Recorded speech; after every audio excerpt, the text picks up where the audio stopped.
Добрый вечер. Вы смотрите программу «Не пропусти главное», программу о том, что касается каждого из нас. Мы работаем в прямом эфире, телефон для звонков вы видите на экранах. Но перед тем, как начать, я проведу небольшую цитату. Важно, конечно, не только количество людей, которые поступают на те или иные техническо-инженерные программы, но и уровень подготовки, мотивация выпускников вузов работать именно по тем направлениям, по которым они учились. Об этом ровно год назад в одном из интервью заявил министр образования России Дмитрий Ливанов. И сегодня мы поговорим о том, почему школьники выбирают гуманитарные специальности вместо технических. Почему по-прежнему популярны профессии юристов и маркетологов, а не строителей и инженеров. Ну и, конечно же, затронем тему того, как главный вуз Якутии помогает школам повышать уровень подготовки выпускников. На эти вопросы ответят гости студии, руководители факультетов и институтов Северо-Восточного федерального университета имени Максима Кировича Амосова и, конечно же, ректор вуза Евгения Михайлова. Евгений Исаевна, ну и, конечно же, первый вопрос вам. Сейчас достаточно жаркая пора не только для университета, но и вообще для абитуриентов. Началась приемная кампания. И каковы ваши ожидания от вступительной кампании этого года?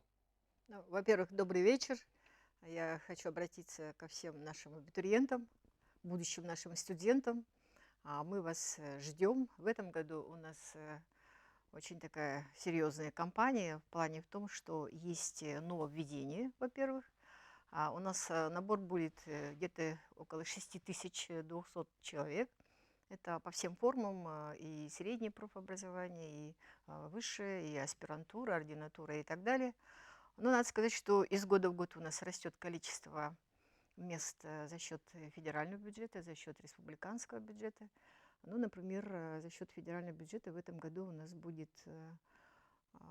где-то около 3270 мест. Это бакалавриат, специалитет. И впервые в этом году у нас ну, почти 2 раза больше, чем в прошлом году. Это места магистратуры. Это где-то около 850, по-моему, 856, насколько я помню. И в этом году впервые у нас начнут работать очень хорошие магистерские программы. Так что мы ждем еще и выпускников других высших учебных заведений, которые здесь работают, здесь, на Дальнем Востоке, и у нас в Якутске, и в Чарапче, например. И надеюсь, что набор будет хороший. И, конечно же, мы ждем талантливых студентов, тех, кто любит учиться, ну и, конечно же, еще и собственным образованием заниматься. В плане в том, что университет – это не только ж образованный человек, а понятие образованности – это, опять-таки, такой момент, о котором можно целый вечер дискутировать. Да? Но сегодня, ну, я, по крайней мере, знаю мнение наших выпускников, студентов, и об этом говорят различного рода опросы. Сегодня в университете учиться комфортно, потому что прежде всего мы владеем хорошим творческим потенциалом наших преподавателей, ученых. Это практически сегодня взаимодействие, взаимоотношения между преподавателем и студентом – это главный вопрос, над которым мы все работаем. Вот вы говорили как раз о нововведениях в ВУЗе, которые будут в период нынешней приемной кампании. Вот насколько мне известно, в этом году университет начал движение «Выпускник-2016» за новое село. Вот завершился учебный год в университете. И каких результатов удалось добиться, насколько удалось реализовать акцию? Ну, грубо говоря, поехали ли команды выпускников работать в районы? Потому что, ну, действительно, очень много говорится об этом. У нас и проводили год развития сельского хозяйства, и закон принимается, и пятилетка развития села. А вот выпускники едут в районы работать? Ну, вот у меня есть такое твердое убеждение, главное для людей – это не какие-то там ценности в плане в том, что какие-то материальные блага и так далее. Но для меня очень важно, чтобы молодые люди, они были заняты, скажем, конкретно деятельностью профессиональной. Тем более, раз они учились и получили какие-то профессии. И ежегодно университет продумывает различные формы. Вот в этом году мы, например, продумали форму, скажем, где-то начиная с февраля месяца, мы работали со всеми муниципальными образованиями, встретились практически со всеми главами. Огромное спасибо нашим главам, что они откликнулись. наши народные депутаты, ну и правительство, все министерства, ведомства. И мы сегодня можем сказать о том, что где-то около 30%, ну, получилось так, что мы привлекли не только выпускников университета, а их более 3000, а еще мы пригласили всех выпускников средних учебных заведений, среднего профобразования. И 1076 человек – это те, которые изъявили желание, и уже получили распределение, и уже направились, ну, кое-кто к себе в родное село, в родной район, а кто-то в другие, скажем, те неизвестные им доселе места, скажем, да. И я думаю, что те проекты, которые разработали вместе, значит, с нашими студентами, выпускниками, лучшие специалисты Министерства предпринимательства, например, Министерства промышленности или Министерства жилищно-коммунального хозяйства, или Министерства здравоохранения. Вот эти вот проекты, которые взяты Галиной Кентьевной Данчиковой на финансирование, ну, я имею в виду председателя правительства, и поддержаны главой республики. Думаю, что это будет все под контролем. Ну, естественно, и мы сами заинтересованы, чтобы эти проекты работали. Очень хорошие были проекты, но вот я помню, что коллеги, наверное, это знают. Меня, например, очень порадовал проект выпускника Института математики, программиста, человек, который ну, хотел быть программистом, но когда пришли на встречу как скажем, земляками, он на призыв главы отозвался тем, что да, я готов поехать к себе в родное село, если, значит, вы, скажем, поможете мне открыть свое собственное дело. И я хочу заняться фермерством. Я в душе очень удивилась, и очень приятно, что все это состоялось. Другой наш выпускник, он закончил автодорожный факультет, и будет заниматься, ну, опять-таки, смежная профессия. И я очень надеюсь, что он будет заниматься не только вопросами, скажем, там, ремонта дорог и так далее, но еще и решил, что надо заняться, скажем, рекламой. То есть, учитывая, что в районе, его родном районе, очень много таких предприятий, которые ну, нуждаются в рекламе, он решил между делом еще заняться таким вопросом, как создание такого небольшого предприятия, которое будет заниматься рекламой. И все это поддержано. И я надеюсь, что таких проектов будет гораздо больше. Мы планируем в этом году, исполняется 60 лет университетскому образованию здесь, в Якутии, и мы планируем, что где-то начиная с октября месяца мы будем встречаться с всеми выпускниками, ну, естественно, с теми, кто закончил в этом году.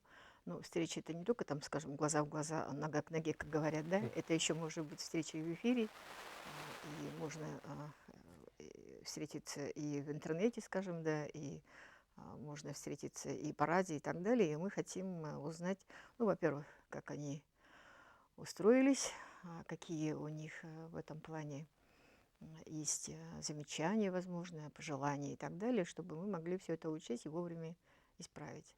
Ну, а то, что гарантирует университет, это, понятно, не только исполнение вот этих проектов, да, университет еще гарантирует, что если будет не хватать каких-то средств, каких-то других ресурсов, специалистов, людей, а еще ведь очень важно довести дело до конца. Вот чтобы дело довести до конца, чего не хватает? Вот один такой, ну, для меня существенный, для кого-то, может быть, не очень, факт, например, из жизни нашей республики. У нас есть 25 малых инновационных предприятий. И вот одно из малых инновационных предприятий – теплокомфорт. Молодые люди, преподаватели, ученые, значит, разработали хороший проект, и правительство поддержало пилотный проект по благоустройству жилых домов, тех домов, которые есть в селах. Ну и получилось так, что в одном селе, в одном арктическом улусе, значит, в одном селе дома были благоустроены. Соответственно, значит, нужны машины, которые бы снабжали одна машина водой, другая машина, скажем, вывозила бы эти уже использованную воду, да? А что для этого надо? Значит, Министерство жилищно-коммунального хозяйства выделило эти две машины. Ну, оказалось так, в ноябре месяце прошлого года машин не было гаража. Ну и, естественно, почему-то глава и Улуса, и глава Наслега, они подумали о том, что еще надо найти место для полигона жидких бытовых отходов. И вот из-за этого чуть было мы не провалили проект, например. Но наши, как бы скажем, не совсем виноваты, но они тоже, когда в процессе работы могли поинтересоваться, например, где, что будет, куда буду возить и так далее. Но опыт, практически он приходит уже с годами, теперь-то они уже опытные, столкнулись с этим. Но что думали в районе, это вопрос. Поэтому мне бы очень хотелось, чтобы все наши главы, которые сейчас приняли наших выпускников, они, во-первых, в августе встретились, во-вторых, и в сентябре, и в октябре.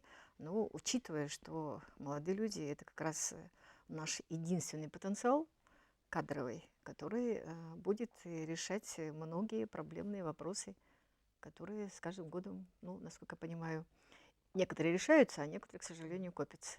Вот как раз о кадровом потенциале. Вот активно, вот вы сказали, что молодежь ездит в районы после окончания университета, но тут хотел бы я чуть-чуть уточнить, насколько много выпускников ездит, отправляется работать в северные районы, в отдаленные, потому что мы понимаем, что есть Чурапчинский район, крупный сельскохозяйственный, а есть, допустим, у нас Алайха или Анабарский район. Ну, примерно, значит, если вот так статистику вспомнить, где-то процентов 6-7 они у нас выезжают в арктические улусы, но это в основном врачи и учителя. А это, ну, 6-7% это достаточно высокая цифра, высокий Ну, показатель? если Или взять, хочется больше? ну, конечно, хочется и больше, от 3-4 тысяч наших выпускников ежегодно, то получается цифра, с одной стороны, ощутима. Но при этом из-за того, что у нас нет хорошего корпуса, учебно-лабораторного корпуса медицинского института, мы не можем расширить, например, подготовку врачей, допустим, да, и мы, хотя выпускаем ежегодно где-то 200-220 человек, практически получается, что мы покрываем, эта цифра каждый год повторяется, всего лишь 30-35, иногда, ну, иногда только 40% вакансий, например.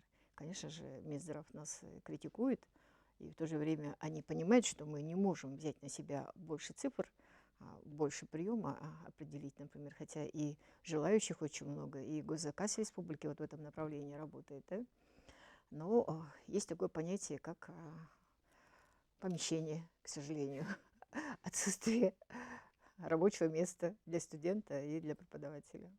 Но мне очень приятно вот сказать нашим слушателям, буквально в прошлом году министром Ливановым Дмитрием Викторовичем, а теперь уже и Министерством здравоохранения Вероникой Игоревной Скворцовой принято решение, что в Якутске будет построен учебно-лабораторный корпус медицинского института. 20 тысяч квадратных метров. Да, и правительство нам уже выделило земельный участок 6,5 гектаров, вот где радиоцентр. В этом году мы уже с 1 августа начинаем строить новое общежитие, например. Ну, то есть двигаемся тоже вперед, ожидая хороших, талантливых студентов. Вот как раз у меня вопрос о том, сколько вообще специалистов в год выпускает Северо-Восточный федеральный университет, но он не о конкретных цифрах, а о градации, то есть растет же количество выпускников? Ну, с каждым годом, естественно, количество растет, но 2015 год у нас был более такой хороший урожай в 2015 году, потому что как раз закончили бакалавры и специалисты. Ну, по этим То есть они вместе образовательным выпустились программам, да. как раз? Ну, примерно, значит, цифра от 3 до 4 тысяч примерно у нас ежегодно наших выпускников. И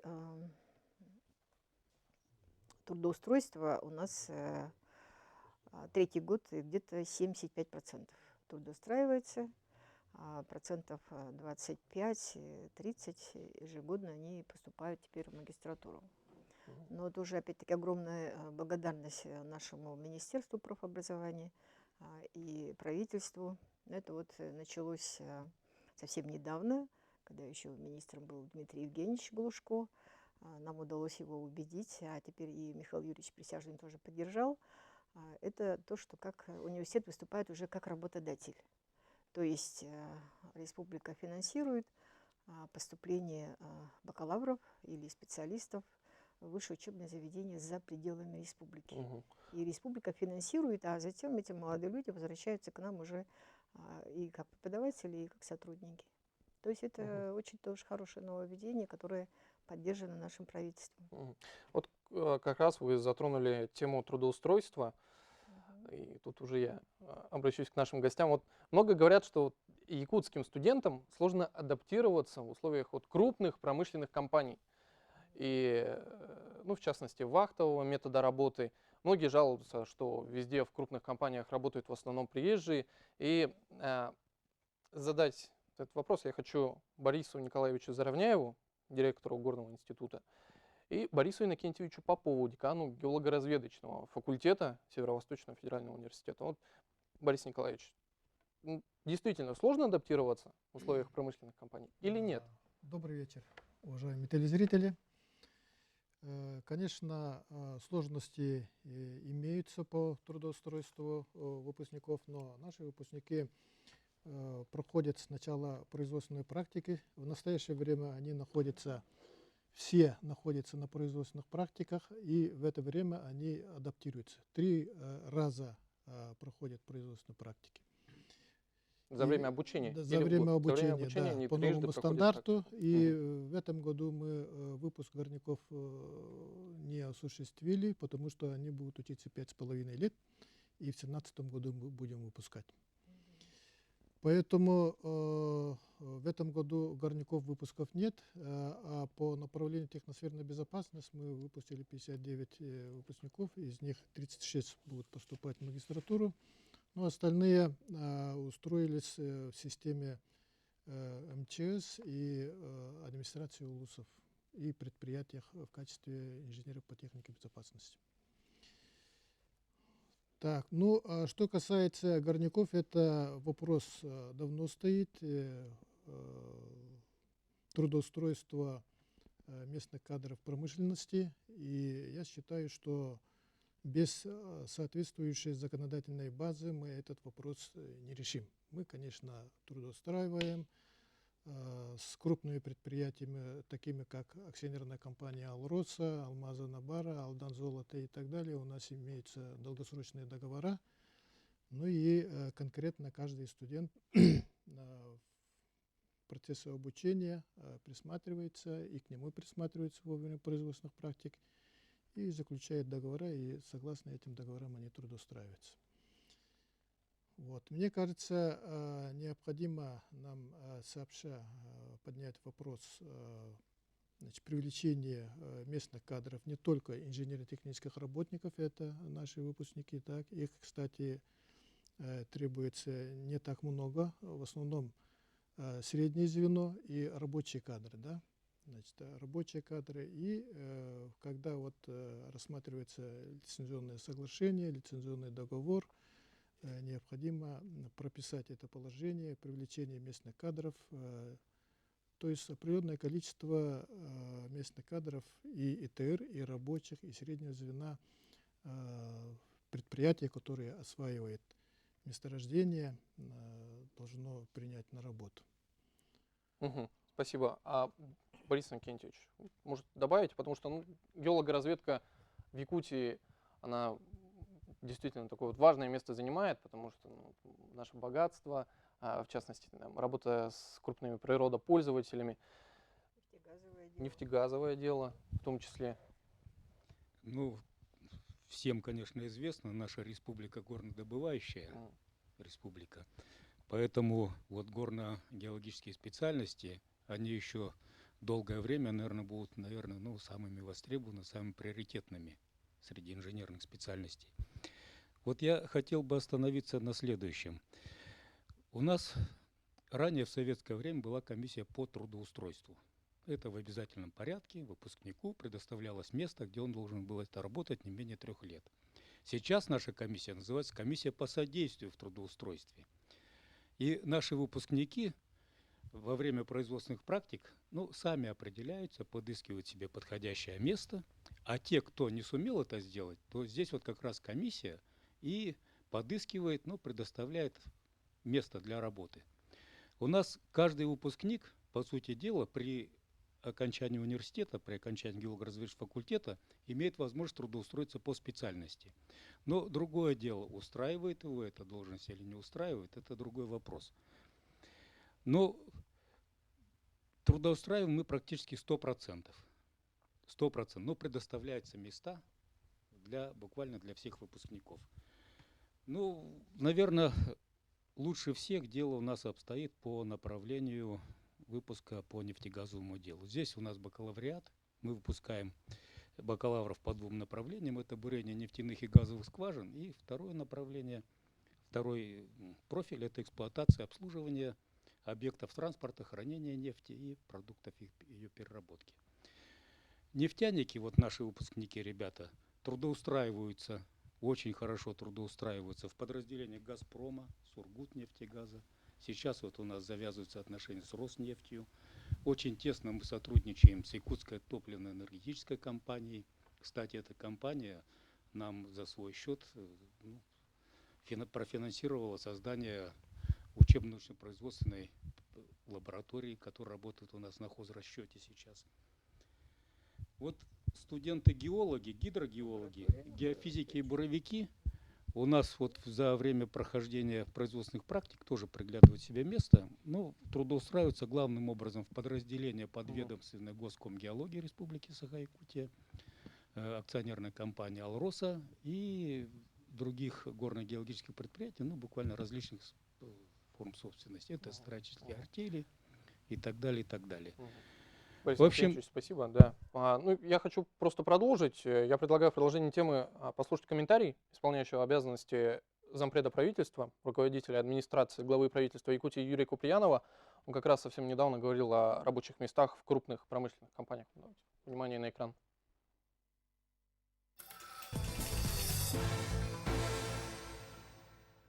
Я бы заметил основными из факторов, которые есть, и взаимоотношения с крупными недропользователями, которые приходят на территорию нашей республики и работают.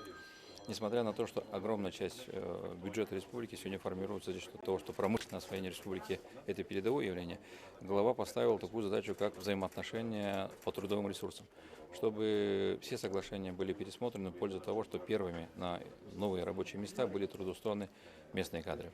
Ну и правительство поставило задачу для того, чтобы эти кадры были конкурентны, чтобы они способствовали тому, чтобы могли работать вот в таком высококлассном секторе, которым сегодня у нас нефтегазовое дело развивается, продолжается добыча и золота, добыча алмазов. Во всех сферах и традиционного развития промышленности, и экономики, и стратегии развития. Глава подчеркнул те задачи, которые особенно приличает то, что в республике должно быть стратегия развития до 2030 года. Это наше будущее, это наша молодежь. Ну, наверное, еще отметил бы то, что глава остановился на политике образования.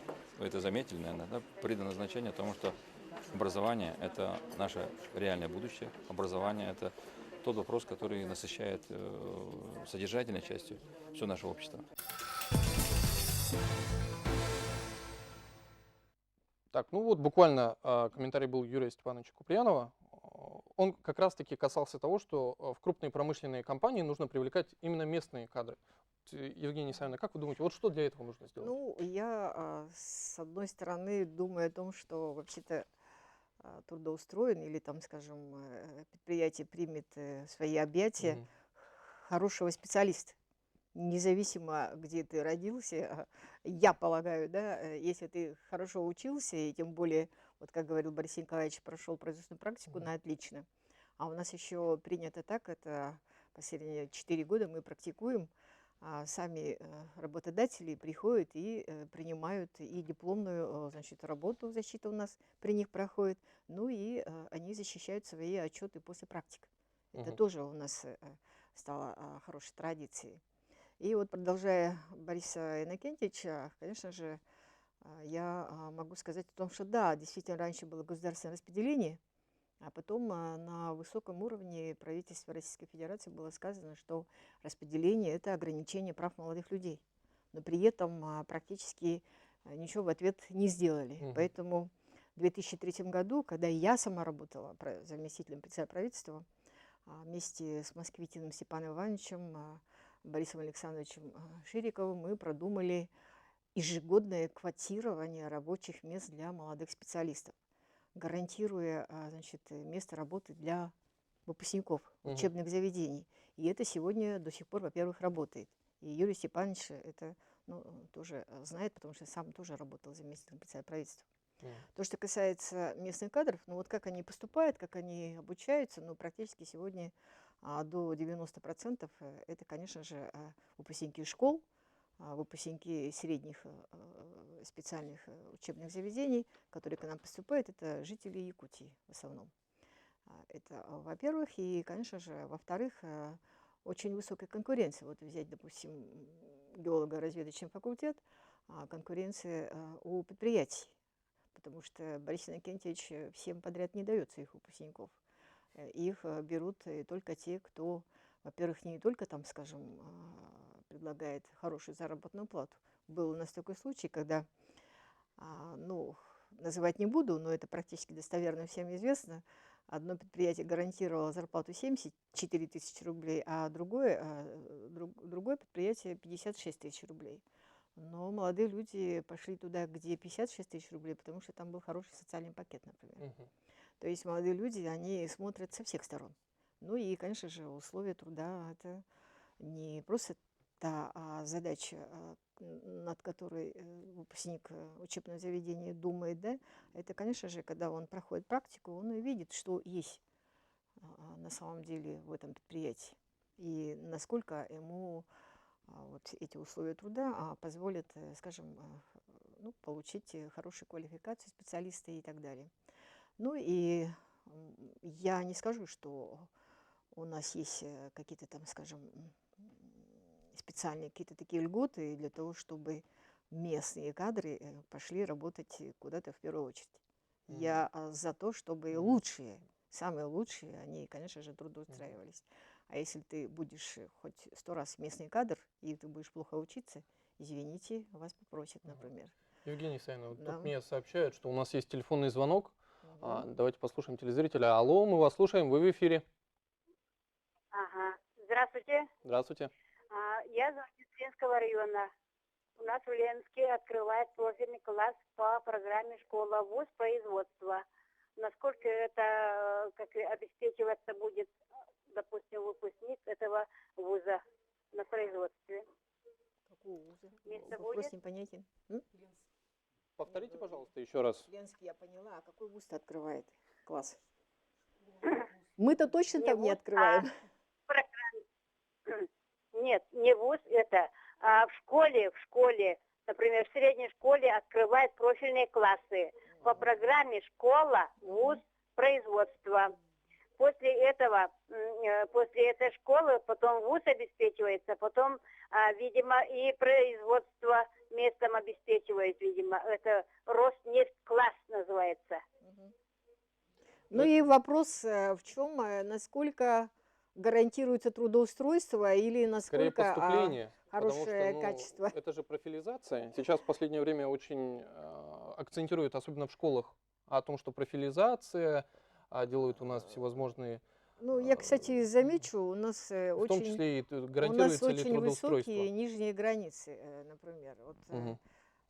сегодня вот у меня были два родителя, один из Мирного, другой из Якутска.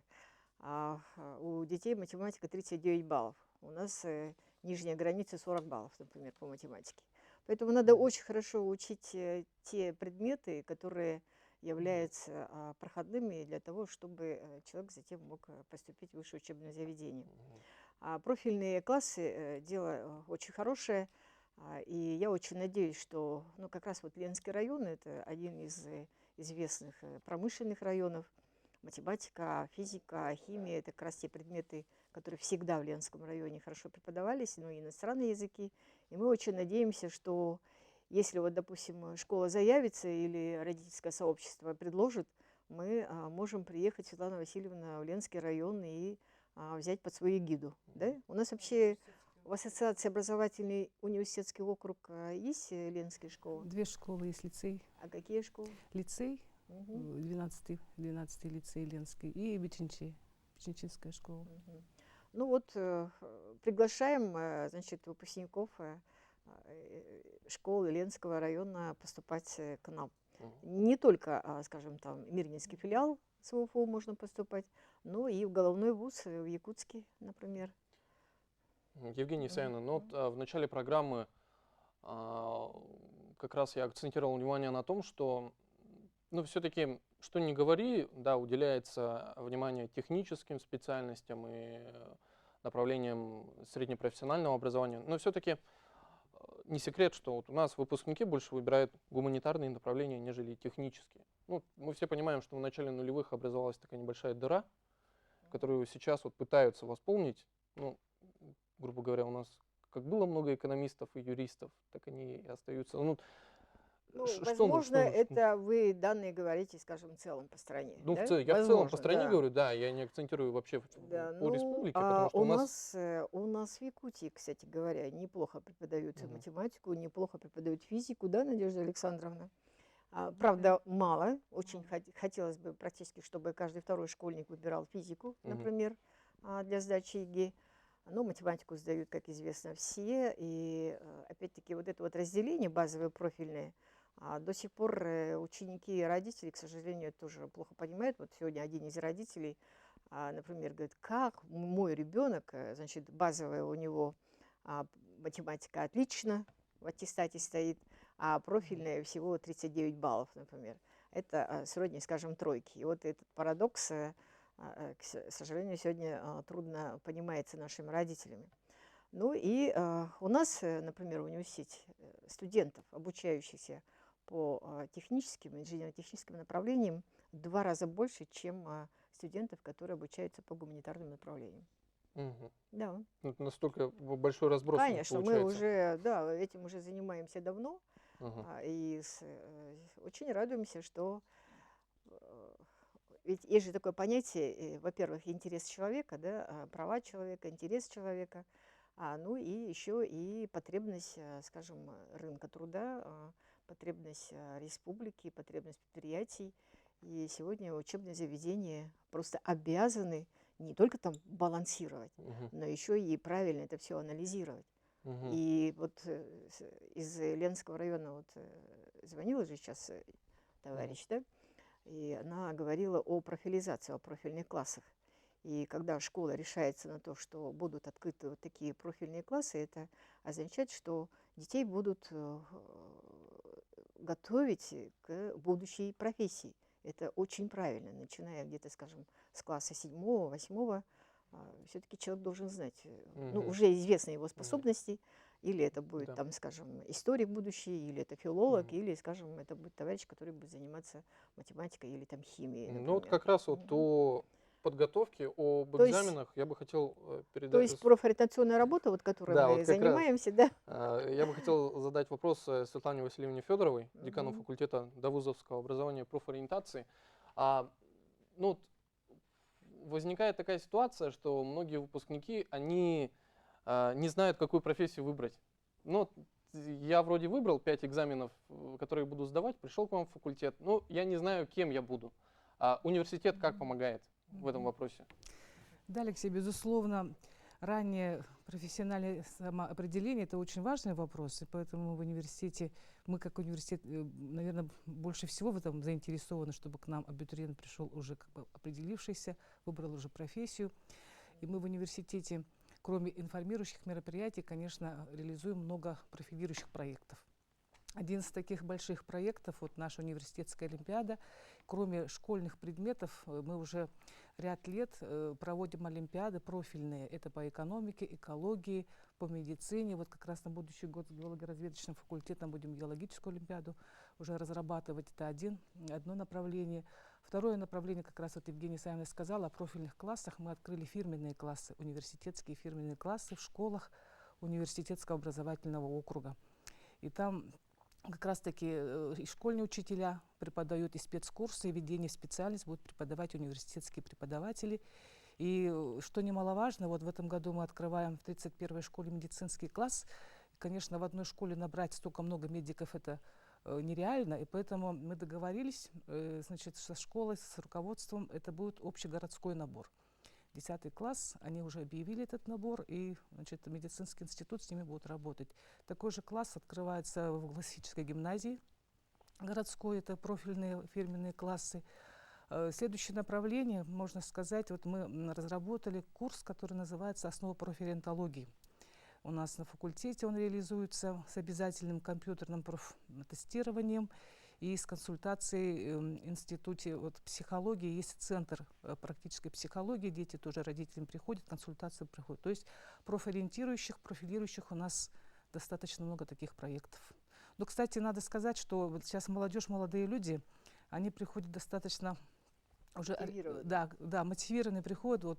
Вот у нас в этом году на подготовительном отделении обучилась девушка, она закончила в прошлом году школу с золотой медалью, 100-бальница по русскому языку, но так сложилось, что она химию не сдавала в школе. И, в принципе, если по-старому, по старинке принимать, она бы филологически просто так и прошла бы.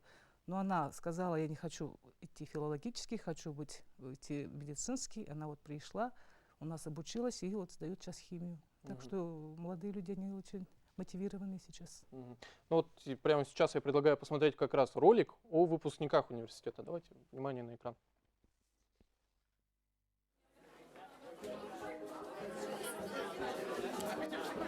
Итак, сегодня прозвенит сценарий школьной жизни. последний школьный звонок.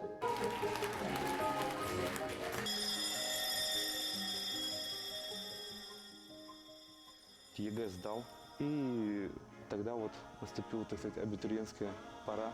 Особых проводов таких не было там в университетскую жизнь и так далее. В принципе, ничего особо не изменилось, просто я стал больше занят, просто стал взрослее. Мне рассказывали о студенчестве мои родители, друзья.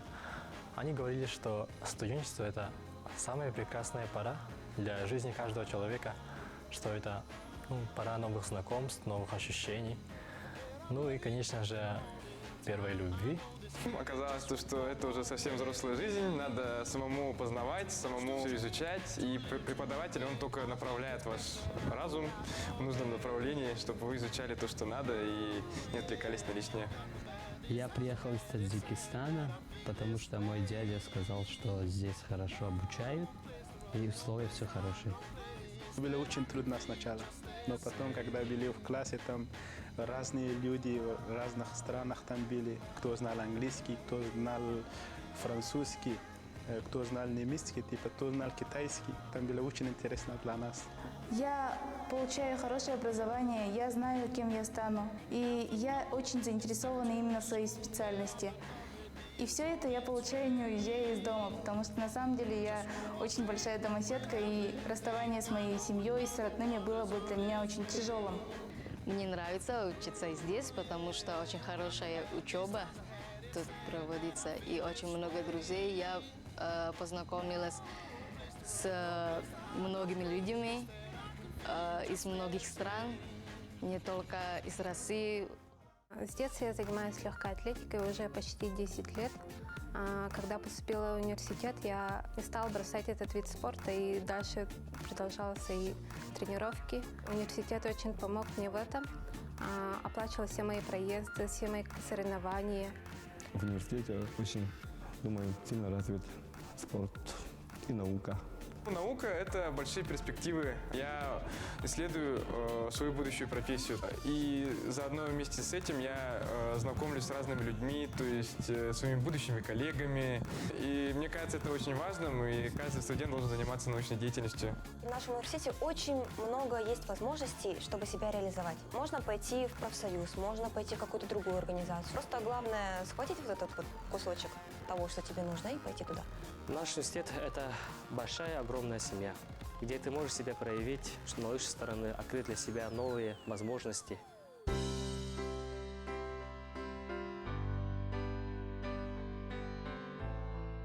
Я горжусь тем, что являюсь студенткой нашего университета, и я рада то, что я именно поступила в этот университет и проучилась в нем целых 4 года.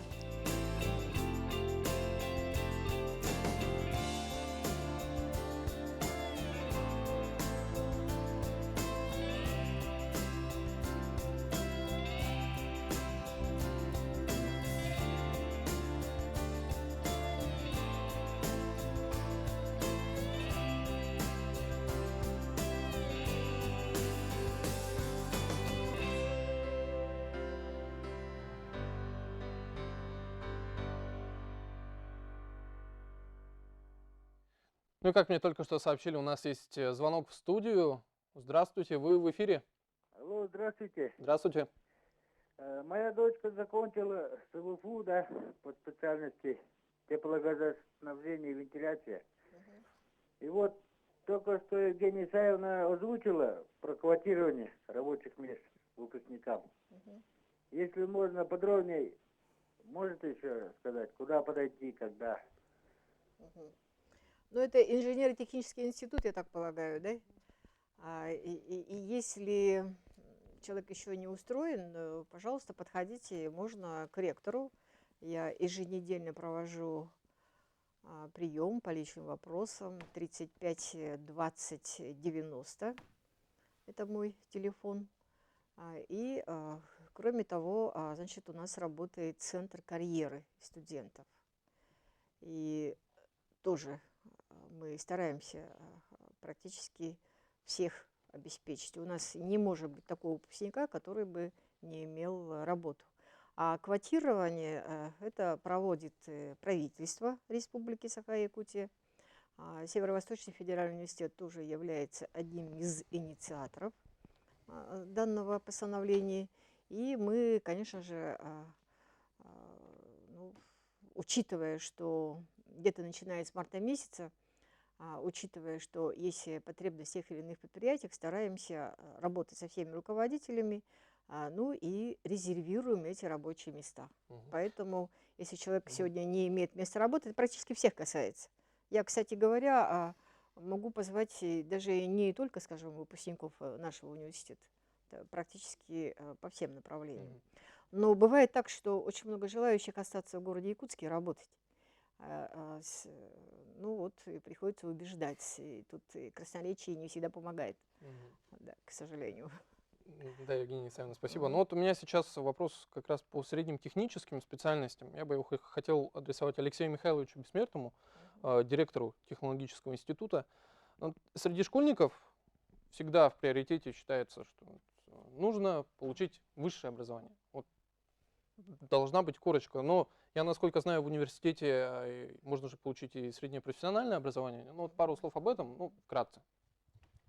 Добрый вечер, уважаемые телезрители. Ну, в первую очередь хочу сказать, что по среднему профессиональному образованию ведется подготовка по 6 основным специальностям. Это многоканальные телекоммуникационные системы, информационная безопасность, программирование в компьютерных системах, сети связи,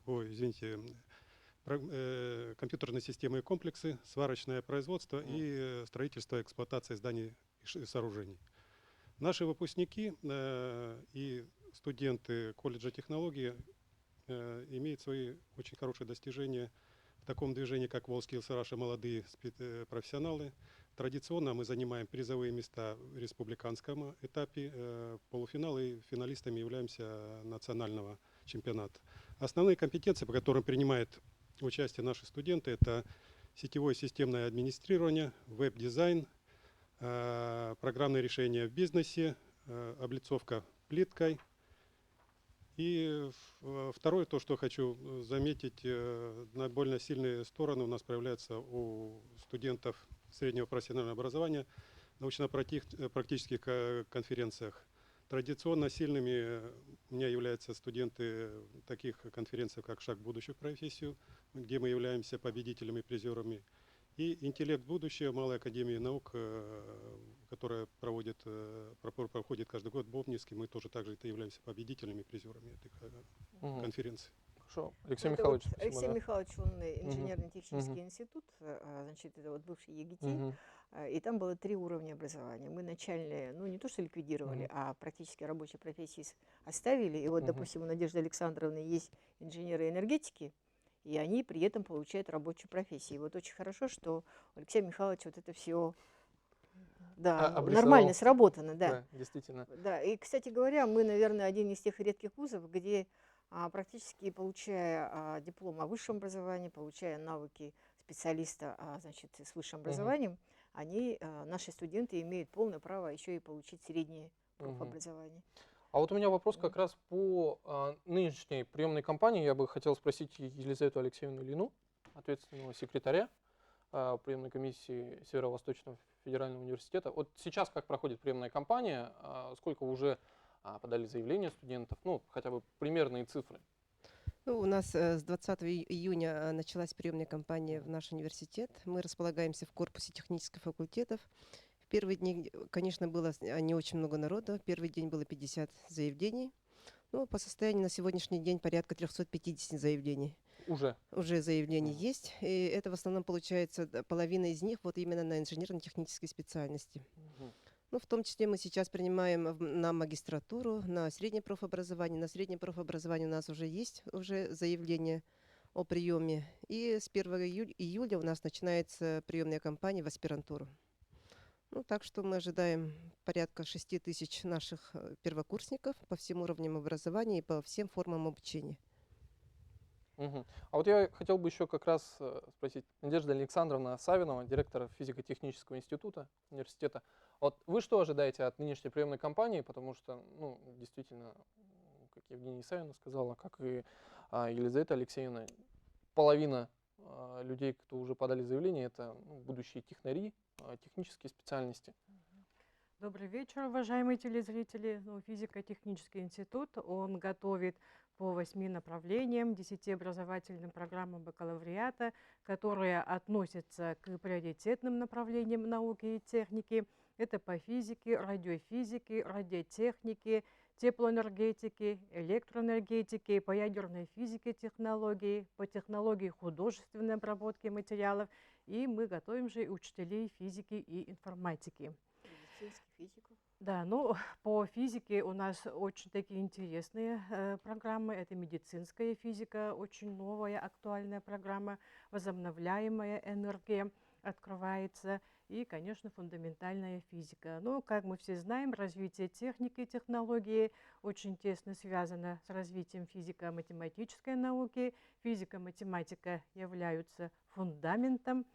И поэтому, конечно, мы в этом году ждем талантливых, хороших абитуриентов, которые имеют высокие баллы ЕГЭ и которые выбирают вот такие приоритетные направления и будут востребованными специалистами и в нашей республике, и в нашей стране. Добро пожаловать в наш институт. Ну, сейчас создастся такое впечатление, что мы всех ждем только талантливых абитуриентов. Да? На самом деле, я хочу сказать, что если вдруг не повезло с учителями, ну, всякое бывает в жизни, маленькая школа и так далее. Бывает так, что иногда физику преподает математика, да, в лучшем случае, а бывают еще и другие специалисты. У нас есть подготовительное отделение, да, Светлана Васильевна? Очень хорошее. После обучения на подготовительном отделении у детей сразу же появляется очень хорошее знание, потому что кто работает? Сами преподаватели. Желание Конечно, да. И существенно повышаются баллы. Поэтому мы и подготовительное отделение у нас финансируется частично из федерального бюджета, из РЭС-бюджета, и, конечно же, коммерческие есть такие слушатели. И вот это, наверное, самое главное, если вот действительно, вот Светлана Васильевна же пример приводила, если человек действительно ориентируется на какую-то профессию, не ссылаясь на то, что вот временно там переждать, да, какой-то промежуток времени, а главное, надо всегда целеустремленно идти по профессиональному пути, и тогда все получится. Евгения Исаевна, у нас как раз остается перед завершением выпуска буквально 2 минуты. Небольшие пожелания абитуриентам. Ну, мы все скажем, наверное, да? У нас остается 2 минуты, я сомневаюсь. Ну, успеем, у нас тут 7 человек. Ну, так. Тогда вкратце давайте все буквально по одному предложению. Действительно, пожелать абитуриентам удачи. Давайте мы с вас начнем, Евгения Исаевна. Ну, я хочу сказать, что самое главное, что молодой человек, который школу закончил или учебное среднее профобразование закончил, скажем, училище или техникум, чтобы он не сомневался. В нашей стране и, конечно же, в нашей республике создаются все условия для того, чтобы молодой человек получил хорошее профессиональное образование. Ну, естественно, если что-то у нас не получается, мы всегда готовы к критике, у нас двери открыты, и мы в любой момент всегда, конечно же, ожидаем и родителей, и выпускников школ, и учебных других заведений. И я думаю, что вы не ошибетесь, если придете учиться к нам. Борис Николаевич, ну, тоже буквально предложением. Да, спасибо. Я хочу сказать, что все-таки у нас республика горнодобывающая, значит, и мы готовим специалистов по техносферной безопасности. Это обеспечение безопасности и комфортного жилья.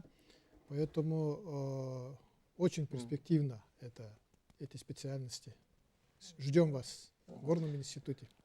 Да, ну, у нас буквально завершается через несколько секунд эфир, и я бы хотел тоже пожелать удачи абитуриентам, потому что действительно нужно обращать внимание не только на высшее образование, но и на среднеспециальное. Всего доброго и до встречи. Смотрите НВК Саха.